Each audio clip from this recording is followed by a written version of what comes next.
Hello, everyone. I hope all is well with you. I'm your host, Jocelyn, and welcome to What in the Black History.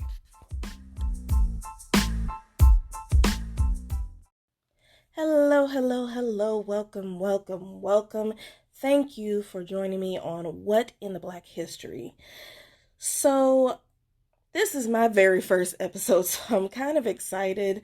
So, I'm just going to go ahead and get into it. I chose the AME Church as my very first episode, and AME stands for African Methodist Episcopal.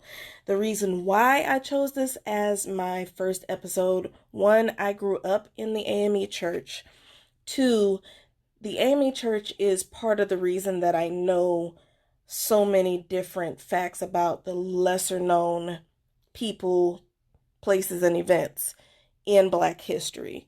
Growing up in the AME Church, when we had our Black History programs, we were not allowed to do the big three. And when I say the big three, I'm talking about Dr. Martin Luther King Jr., Malcolm X, or Rosa Parks. And on this podcast, unless they are playing a supporting role, you won't really hear me talk about them that much either. So we would be assigned people to do research on. And I remember one year we did a Who Am I as our Black History program. And I was Dr. Ernest Just, who I will do in later episode. And he was a biologist. And so I dressed in my mom's lab coat. I had on her goggles, and I think I had my dad's briefcase. I don't remember. I was really young when I did it. And so we got up there, and it's like, who am I? I am Dr. Ernest Just. I did XYZ, and we went from there. So I have to thank them for teaching me a lot of these different Black history facts.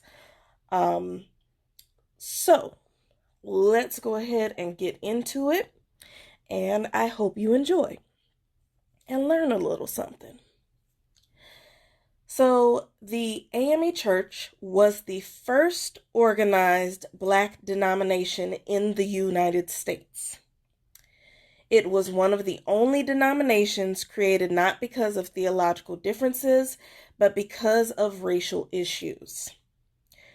When officials at St. George's Methodist Episcopal Church began pulling Black people who attended the church off of their knees while they were praying, Richard Allen, Absalom Jones, and others came together to form the Free African Society, or the FAS, in 1787, which was the forerunner of the African Methodist Episcopal Church, or the AMEC.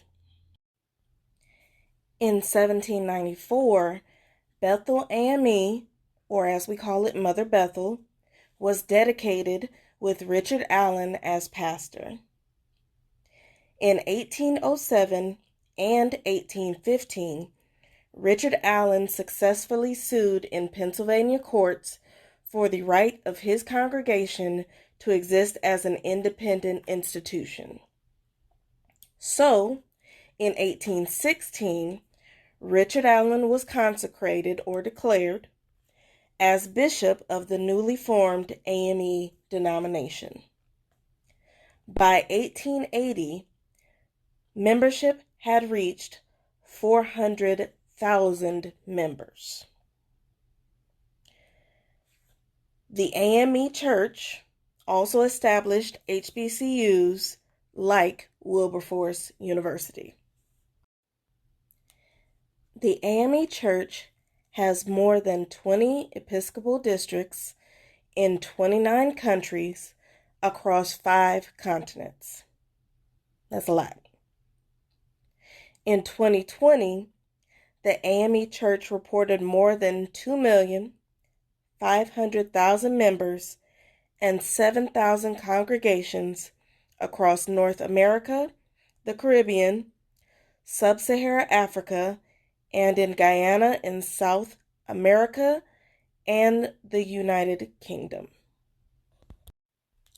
And with that, that is the end of my first episode. I know it's short, and some episodes may be shorter than others. It just all depends on what information I have at my disposal. So with that, I do hope that you will join me next week. And until then, keep glowing and keep growing. Bye.